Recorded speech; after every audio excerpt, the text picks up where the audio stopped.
In this video, we are going to show how to automatically delete OTPs and other older messages on your Samsung Galaxy smartphones. Let's begin.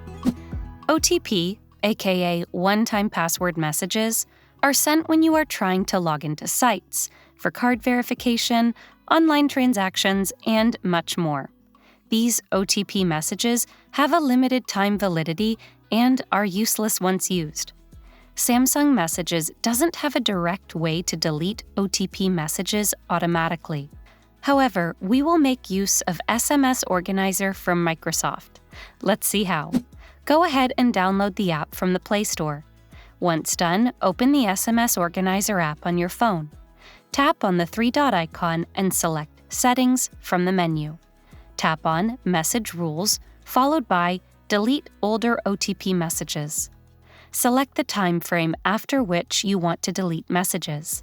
You can delete after 3 days, 1 week, 1 month, or 1 year. Microsoft SMS Organizer also lets you auto-delete promotional messages after a certain time. For more tech tips and tricks like these, subscribe to Guiding Tech and discover one of these videos, handpicked just for you.